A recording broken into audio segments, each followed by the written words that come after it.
We all make decisions every day. We want to know what the right thing is to do in domains from the financial to the gastronomic to the professional to the romantic. And surely, if somebody could really tell us how to do exactly the right thing at all possible times, that would be a tremendous gift. It turns out that, in fact, the world was given this gift in 1738 by a Dutch polymath named Daniel Bernoulli. And what I want to talk to you about today is what that gift is, and I also want to explain to you why it is that it hasn't made a damn bit of difference. Now, this is Bernoulli's gift. This is a direct quote. And if it looks like Greek to you, it's because, well, it's Greek. But the simple English translation, much less precise, but it captures the gist of what Bernoulli had to say, was this: the expected value of any of our actions, that is, the goodness that we can count on getting, is the product of two simple things: the odds that this action will allow us to gain something, and the value of that gain to us. In a sense, what Bernoulli was saying is if we can estimate and multiply these two things, we will always know precisely how we should behave. Now, this simple equation, even for those of you who don't like equations, is something that you're quite used to. Here's an example. If I were to tell you, let's play a little coin toss game, and I'm going to flip a coin, and if it comes up heads, I'm going to pay you $10, but you have to pay $4 for the privilege of playing with me, most of you would say, sure, I'll take that bet, because you know that the odds of you winning are 1/2. The gain, if you do, is $10. That multiplies to 5, and that's more than I'm charging you to play. So the answer is yes. This is what statisticians technically call a damn fine bet. Now, the idea is simple when we're applying it to coin tosses, but in fact, it's not very simple in everyday life. People are horrible at estimating both of these things, and that's what I want to talk to you about today. There are two kinds of errors people make when trying to decide what the right thing is to do, and those are errors in estimating the odds that they're going to succeed and errors in estimating the value of their own success. Now, let me talk about the first one first. Calculating odds would seem to be something rather easy. There are 6 sides to a die, 2 sides to a coin, 52 cards in a deck. You all know what the likelihood is of pulling the ace of spades or of flipping a heads. But as it turns out, this is not a very easy idea to apply in everyday life. That's why Americans spend more, I should say, lose more gambling than on all other forms of entertainment combined. The reason is, this isn't how people do odds. The way people figure odds requires that we first talk a bit about pigs. Now, the question I'm going to put to you is whether you think there are more dogs or pigs on leashes observed in any particular day in Oxford. And of course, you all know that the answer is dogs. And the way you know that the answer is dogs is you quickly reviewed in memory the times you've seen dogs and pigs on leashes. It was very easy to remember seeing dogs, not so easy to remember pigs, and each one of you assumed that if dogs on leashes came more quickly to your mind, then dogs on leashes are more probable. That's not a bad rule of thumb, except when it is. So, for example, here's a word puzzle. Are there more 4-letter English words with R in the third place or R in the first place? Well, you check memory very briefly, make a quick scan, and it's awfully easy to say to yourself, ring, rang, rung, and very hard to say to yourself, bear, park. They come more slowly. But in fact, there are many more words in the English language with R in the third than the first place. The reason words with R in the third place come slowly to your mind isn't because they're improbable, unlikely, or infrequent. It's because the mind recalls words by their first letter. You kind of shout out the sound, and the word comes. It's like the dictionary. It's hard to look things up by the third letter. So this is an example of how this idea that the quickness with which things come to mind can give you a sense of their probability, how this idea can lead you astray. It's not just puzzles, though. For example, when Americans are asked to estimate the odds that they will die in a variety of interesting ways, these are estimates of number of deaths per year per 200 million US citizens. And these are just ordinary people like yourselves who are asked to guess how many people die from tornado, fireworks, asthma, drowning, etc. Compare these to the actual numbers. Now, you see a very interesting pattern here, which is, first of all, 2 things are vastly overestimated, namely tornadoes and fireworks. 2 things are vastly underestimated, dying by drowning and dying by asthma. Why? When was the last time you picked up a newspaper and the headline was, "Boy dies of asthma"? It's not interesting because it's so common. It's very easy for all of us to bring to mind instances of news stories or newsreels where we've seen tornadoes devastating cities, or some poor schmuck who's blown his hands off with a firework on the 4th of July. Drownings and asthma deaths don't get much coverage. They don't come quickly to mind, and as a result, we vastly underestimate them. Indeed, this is kind of like the Sesame Street game of which thing doesn't belong. And you're right to say it's the swimming pool that doesn't belong, because the swimming pool is the only thing on this slide that's actually very dangerous. The way that more of you are likely to die than the combination of all three of the others you see on this slide. The lottery is an excellent example, of course, an excellent test case of people's ability to compute probabilities. And economists, forgive me for those of you who play the lottery, but economists, at least among themselves, refer to the lottery as a stupidity tax, because the odds of getting any payoff by investing your money in a lottery ticket are approximately equivalent to flushing the money directly down the toilet, which, by the way, doesn't require that you actually go to the store and buy anything. Why in the world would anybody ever play the lottery? Well, there are many answers, but one answer surely is we see a lot of winners, right? When this couple wins the lottery, or Ed McMahon shows up at your door with this big giant check. How the hell do you cash things that size? I don't know. We see this on TV. We read about it in the paper. When was the last time that you saw extensive interviews with everybody who lost? Indeed, if we required that television stations run a 30-second interview with each loser every time they interview a winner, the 100 million losers in the last lottery would require 9.5 years of your undivided attention just to watch them say, "Me, I lost. Me, I lost." Now, if you watch 9.5 years of television, no sleep, no potty breaks, and you saw loss after loss after loss, and then at the end there's 30 seconds of, "and I won," the likelihood that you would play the lottery is very small. Look, I can prove this to you. Here's a little lottery. There's 10 tickets in this lottery. 9 of them have been sold to these individuals. It costs you $1 to buy the ticket, and if you win, you get $20. Is this a good bet? Well, Bernoulli tells us it is. The expected value of this lottery is $2. This is a lottery in which you should invest your money. And most people say, "Okay, I'll play." Now, a slightly different version of this lottery. Imagine that the 9 tickets are all owned by one fat guy named Leroy. Leroy has 9 tickets. There's 1 left. Do you want it? Most people won't play this lottery. Now, you can see the odds of winning haven't changed, but it's now fantastically easy to imagine who's going to win. It's easy to see Leroy getting the check, right? You can't say to yourself, "I'm as likely to win as anybody," because you're not as likely to win as Leroy. The fact that all those tickets are owned by one guy changes your decision to play, even though it does nothing whatsoever to the odds. Now, estimating odds, as difficult as it may seem, is a piece of cake compared to trying to estimate value. Trying to say what something is worth, how much we'll enjoy it, how much pleasure it will give us. I want to talk now about errors in value. How much is this Big Mac worth? Is it worth $25? Most of you have the intuition that it's not. You wouldn't pay that for it. But in fact, to decide whether a Big Mac is worth $25 requires that you ask one and only one question, which is, what else can I do with $25? If you've ever gotten on one of those long-haul flights to Australia and realized that they're not going to serve you any food, but somebody in the row in front of you has just opened the McDonald's bag and the smell of Golden Arches is wafting over the seat, you think, I can't do anything else with this $25 for 16 hours. I can't even set it on fire. They took my cigarette lighter. Suddenly, $25 for a Big Mac might be a good deal. On the other hand, if you're visiting an underdeveloped country and $25 buys you a gourmet meal, it's exorbitant for a Big Mac. Why were you all sure that the answer to the question was no before I'd even told you anything about the context? Because most of you compared the price of this Big Mac to the price you're used to paying.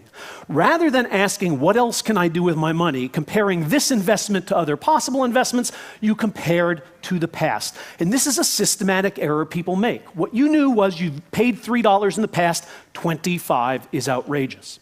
This is an error, and I can prove it to you by showing the kinds of irrationalities to which it leads. For example, this is, of course, one of the most delicious tricks in marketing, is to say something used to be higher, and suddenly it seems like a very good deal.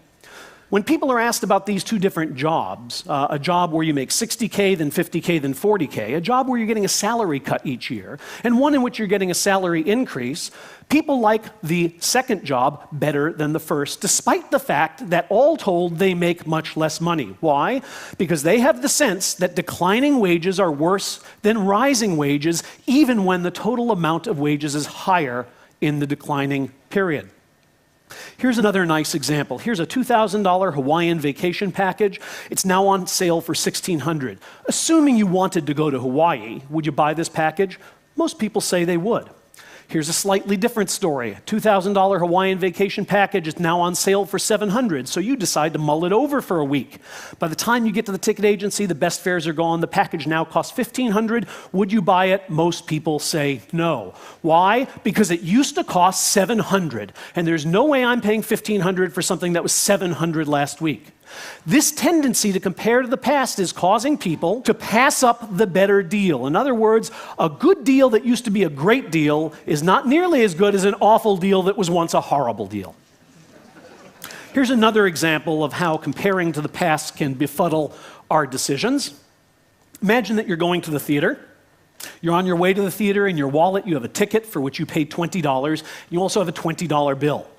When you arrive at the theater, you discover that somewhere along the way, you've lost the ticket. Would you spend your remaining money on replacing it? Most people answer no. Now, let's just change one thing in this scenario. You're on your way to the theater, and in your wallet, you have two $20 bills. When you arrive, you discover you've lost one of them. Would you spend your remaining $20 on a ticket? People say, well, of course, I went to the theater to see the play. What does the loss of $20 along the way have to do? Now, just in case you're not getting it, here's a schematic of what happened, okay? Along the way, you lost something. In both cases, it was a piece of paper. In one case, it had a US president on it. In the other case, it didn't. What the hell difference should it make?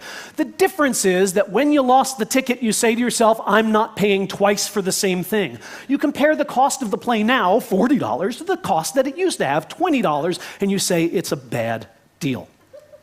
Comparing with the past causes many of the problems that behavioral economists and psychologists identify in people's attempts to assign value.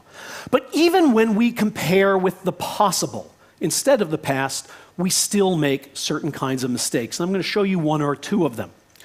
One of the things we know about comparison, that when we compare one thing to the other, it changes its value. So in 1992, this fellow, George Bush, for those of us who were kind of on the liberal side of the political spectrum, didn't seem like such a great guy. Suddenly, we're almost longing for him to return.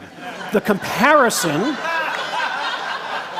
comparison changes how we evaluate him. Now, retailers knew this long before anybody else did, of course, and they used this wisdom to help you spare you the undue burden of money. And so a retailer, if you were to go into a wine shop and you had to buy a bottle of wine and you see them here for $8, $27, and $33, what would you do? Most people don't want the most expensive, they don't want the least expensive, so they will opt for the item in the middle. If you're a smart retailer, then you will put a very expensive item that nobody will ever buy on the shelf, because suddenly the $33 wine doesn't look as expensive in comparison. So I'm telling you something you already knew, namely that comparison changes the value of things. Here's why that's a problem. The problem is that when you get that $33 bottle of wine home, it won't matter what it used to be sitting on the shelf next to. The comparisons we make when we are appraising value, when we are praising value, when we're trying to estimate how much we'll like things, are not the same comparisons we'll be making when we consume them. This problem of shifting comparisons can bedevil our attempts to make rational decisions. Let me just give you an example. I have to show you something from my own lab, so let me sneak this in. These are subjects coming to an experiment to be asked the simplest of all questions. How much will you enjoy eating potato chips 1 minute from now? They're sitting in a room with potato chips in front of them. For some of the subjects, sitting in the far corner of a room is a box of Godiva chocolates, and for others is a can of Spam. In fact, these items that are sitting in the room change how much the subjects think they're going to enjoy the potato chips. Namely, those who are looking at Spam think potato chips are going to be quite tasty. Those who are looking at Godiva chocolate think they won't be nearly so tasty. Of course, what happens when they eat the potato chips? Well, look, you didn't need a psychologist to tell you that when you have a mouthful of greasy, salty, crispy, delicious snacks, what's sitting in the corner of the room makes not a damn bit of difference to your gustatory experience. Nonetheless, their predictions are perverted by a comparison that then does not carry through and change their experience. You've all experienced this yourself, even if you've never come into our lab to eat potato chips. So here's a question.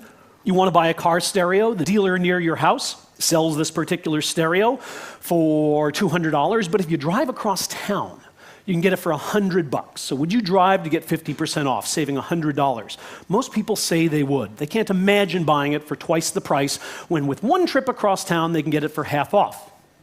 Now, let's imagine instead you wanted to buy a car that had a stereo and the dealer near your house had it for $31,000, but if you drove across town, you could get it for $30,900. Would you drive to get it? This 0.003 savings, the $100, most people say no. I'm going to schlep across town to save $100 on the purchase of a car. This kind of thinking drives economists crazy, and it should. Because this $100 that you save, hello, doesn't know where it came from. It doesn't know what you saved it on. When you go to buy groceries with it, it doesn't go, I'm the money saved on the car stereo, or I'm the dumb money saved on the car. It's money. And if a drive across town is worth $100, it's worth $100 no matter what you're saving it on. People don't think that way. That's why they don't know whether their mutual fund manager is taking 0.1 or 0.15% of their investment, but they clip coupons to save $1 off of toothpaste. Now, you can see this is the problem of shifting comparisons, because what you're doing is you're comparing the $100 to the purchase that you're making. But when you go to spend that money, you won't be making that comparison. You've all had this experience. If you're an American, for example, you probably traveled in France, and at some point you may have met a couple from your own hometown, and you thought, oh my God, these people are so warm. They're so nice to me. I mean, compared to all these people who hate me when I try to speak their language and hate me more when I don't, these people are just wonderful. And so you tour France with them, and then you get home and you invite them over for dinner, and what do you find? Compared to your regular friends, they are boring and dull. Right? Because in this new context, the comparison is very, very different. In fact, you find yourself disliking them enough almost to qualify for French citizenship. Now, you have exactly the same problem when you shop for a stereo. You go to the stereo store, you see two sets of speakers, these big boxy monoliths, and these little sleek speakers, and you play them and you go, you know, I do hear a difference. The big ones sound a little better. And so you buy them and you bring them home and you entirely violate the decor of your house. And the problem, of course, is that this comparison you made in the store is a comparison you will never make again. What are the odds that years later you'll turn on the stereo and go, sounds so much better than those little ones, which you can't even remember hearing? The problem of shifting comparisons is even more difficult when these choices are arrayed over time. People have a lot of trouble making decisions about things that will happen at different points in time. And what psychologists and behavioral economists have discovered is that by and large, people use two simple rules. So let me give you one very easy problem, a second very easy problem, and then a third hard problem. Here's the first easy problem. You can have $60 now or $50 now, which would you prefer? This is what we call a one-item IQ test, okay? All of us, I hope, prefer more money, and the reason is we believe more is better than less. Here's the second problem. You can have $60 today or $60 in a month. Which would you prefer? Again, an easy decision because we all know that now is better than later. What's hard in our decision-making is when these two rules conflict. For example, when you're offered $50 now or $60 in a month. This typifies a lot of situations in life in which you will gain by waiting, but you have to be patient. What do we know? What do people do in these kinds of situations? Well, by and large, people are enormously impatient. That is, they require interest rates in the hundred or thousands of percents in order to delay gratification and wait until next month for the extra $10. Maybe that isn't so remarkable, but what is remarkable is how easy it is to make this impatience go away by simply changing when the delivery of these monetary units will happen. Imagine that you can have $50 in a year, that's 12 months, or $60 in 13 months. What do we find now? People are gladly willing to wait. As long as they're waiting 12, they might as well wait 13. What makes this dynamic inconsistency happen? Comparison. Troubling comparison. Let me show you. This is just a graph showing the results that I just suggested you would show if I gave you time to respond, which is people find that the subjective value of 50 is higher than the subjective value of 60 when they'll be delivered in now or in 1 month respectively, a 30-day delay, but they show the reverse pattern when you push the entire decision off into the future a year. Now, why in the world do you get this pattern of results? These guys can tell us. What you see here are two lads, one of them larger than the other, the fireman and the fiddler. They are going to recede towards the vanishing point in the horizon, and I want you to notice two things. At no point will the fireman look taller than the fiddler. No point. However, the difference between them seems to be getting smaller. First it's an inch in your view, then it's a quarter inch, then a half inch, and then finally they go off the edge of the earth. Here are the results of what I just showed you. This is the subjective height, the height you saw of these guys at various points. And I want you to see that two things are true. One, the farther away they are, the smaller they look. And two, the fireman is always bigger than the fiddler. But watch what happens when we make some of them disappear. Right. At a very close distance, the fiddler looks taller than the fireman, but at a far distance, their normal, their true relations are preserved. As Plato said, what space is to size, time is to value. These are the results of the hard problem I gave you. 60 now or 50 in a month. And these are subjective values. And what you can see is our two rules are preserved. People always think more is better than less. 60 is always better than 50. And they always think now is better than later. The bars on this side are higher than the bars on this side. Watch what happens when we drop some out.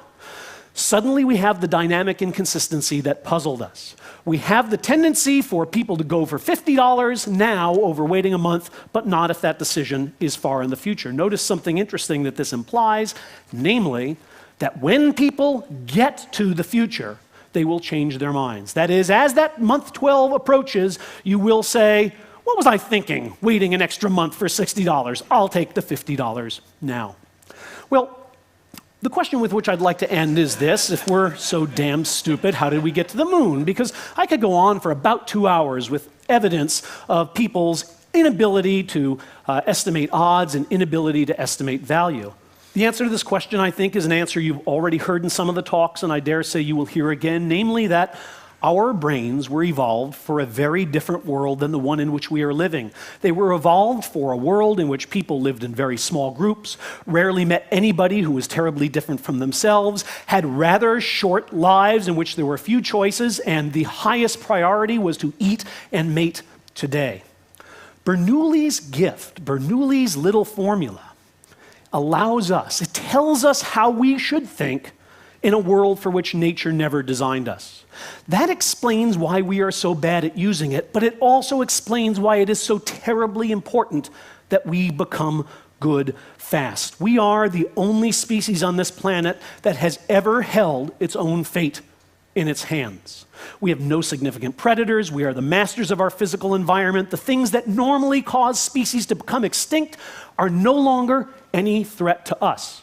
The only thing that can destroy us and doom us are our own decisions. If we're not here in 10,000 years, it's going to be because we could not take advantage of the gift given to us by a young Dutch fellow in 1738, because we underestimated the odds of our future pains and overestimated the value of our present pleasures. Thank you.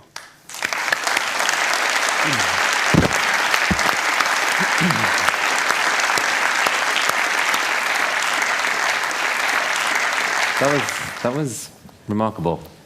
We have time for some questions for Dan Gilbert. 1 and 2.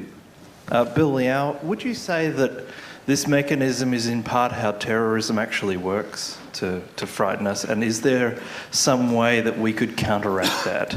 I actually was consulting recently with the Department of Homeland Security, which generally believes that American security dollars should go to making borders safer. I tried to point out to them that terrorism was a name based on people's psychological reaction to a set of events, and that if they were concerned about terrorism, they might ask what causes terror and how can we stop people from being terrified, but in addition to stopping the atrocities that we're all concerned about.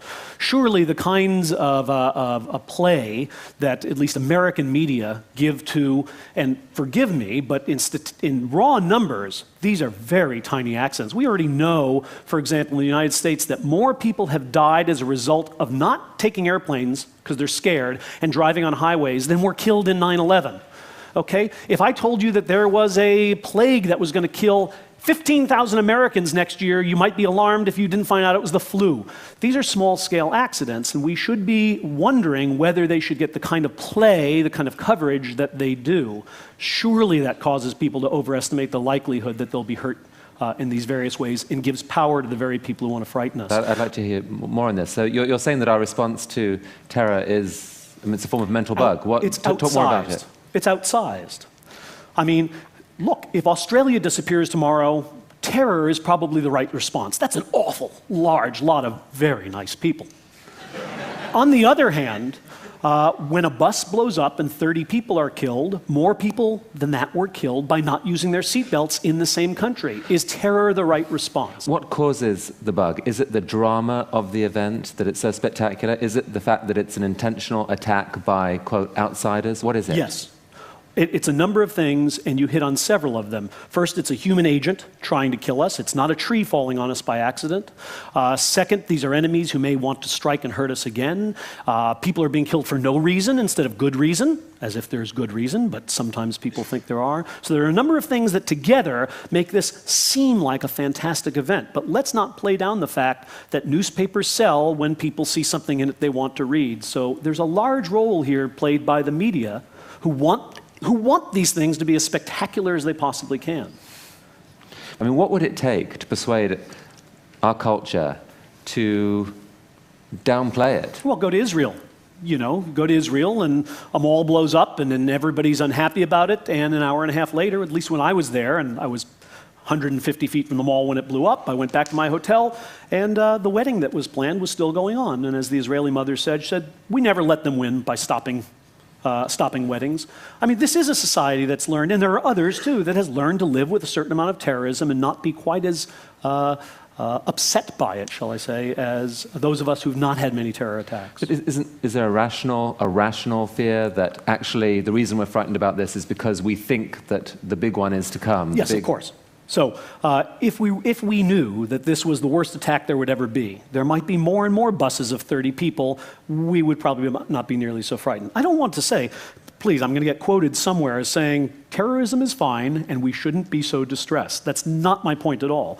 What I'm saying is that surely rationally, our distress about things that happen, about threats, should be roughly proportional to the size of those threats and threats to come. I think in the case of terrorism, it isn't. And many of the things we've heard about from our speakers today, how many people do you know got up and said, poverty, I can't believe what poverty is doing to this. People get up in the morning, they don't care about poverty. It's not making headlines, not making news, it's not flashy, there are no guns going off. I mean, if you had to solve one of these problems, Chris, which would you solve? Terrorism or poverty?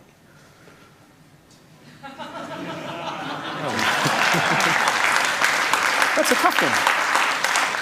Yeah, there's no question. Poverty by an order of magnitude, a huge order of magnitude. Unless someone can show that there's, terrorists with a nuke are really likely to come. The latest I've read, seen, thought is that it's incredibly hard for them to do that. If that turns out to be wrong, we all look silly. But no, poverty. Even if that were true, still more people die from poverty. We've evolved to get all excited about these dramatic attacks. Is that because in the past, in the ancient past, we just didn't understand things like disease and systems that cause poverty and so forth, and so it made no sense for us as a species to put any energy into worrying about those things? People died, so be it, but if you got attacked, that was something you could do something about, and so we evolved these responses? Is that what happened? Well, the people who are most skeptical about leaping to evolutionary explanations for everything are the evolutionary psychologists themselves. My guess guess is that there's nothing quite that specific in our evolutionary past, but rather, if you're looking for an evolutionary explanation, you might say that most organisms are neophobic. That is, they're a little scared of stuff that's new and different. And there's a good reason to be, because old stuff didn't eat you. Right? Any animal you see that you've seen before is less likely to be a predator than one that you've never seen before. So, when a school bus is blown up and we've never seen this before, our general tendency to orient towards that which is new and novel, I think, is activated. I don't think it's quite as specific a mechanism as the one you alluded to, but maybe a more fundamental one underlying it. Jay Walker.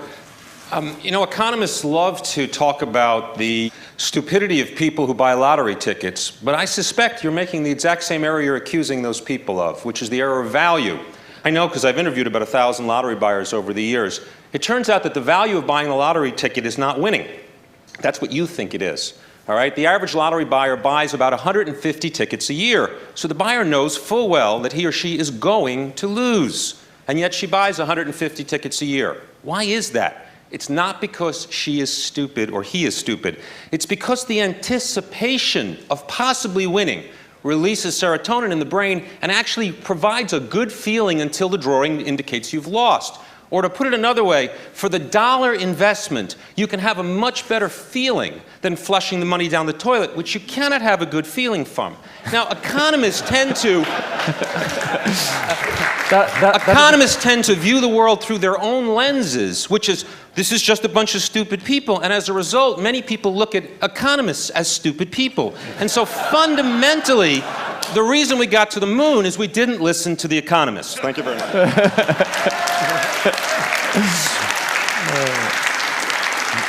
Well, it's a great point. It remains to be seen whether the joy of anticipation is exactly equaled by the amount of disappointment after the lottery. Because remember, people who didn't buy tickets don't feel awful the next day either, even though they don't feel great during the drawing. I would disagree that people know they're not going to win. I think they think it's unlikely, but it could happen, which is why they prefer that to the flushing. But certainly I see your point that there can be some utility to buying a lottery ticket other than winning. Now, I think there's many good reasons not to listen to economists. That isn't one of them for me, but there's many others. Last question. My name's Aubrey de Grey from Cambridge. I work on the thing that kills more people than anything else kills. I work on aging, and I'm interested in doing something about it, as we'll all hear tomorrow. I very much resonate with what you're saying, because it seems to me that the problem with getting people interested in doing anything about aging is that by the time aging is about to kill you, it looks like cancer or heart disease or whatever. Do you have any advice? For you or for them? In persuading them. For you in persuading them. Well, it's notoriously difficult to get people to be farsighted. But one thing that psychologists have tried that seems to work is to get people to imagine the future more vividly. One of the problems with making decisions about the far future and the near future is that we imagine the near future much more vividly than the far future. To the extent that you can equalize the amount of detail that people put into their mental representations of near and far future, people begin to make decisions about the two in the same way. So would you like to have an extra $100,000 when you're 65 is a question that's very different than imagine who you'll be when you're 65. Where will you be living? What will you look like? How much hair will you have? Who will you be living with? Once we have all the details of that imaginary scenario, suddenly we feel like it might be important to save so that that guy has a little retirement money. But these are tricks around the margins. I think in general you're battling a very fundamental human tendency, which is to say, I'm here today, and so now is more important than later. Dan, thank you. Members of the audience, that was a fantastic session. Thank you.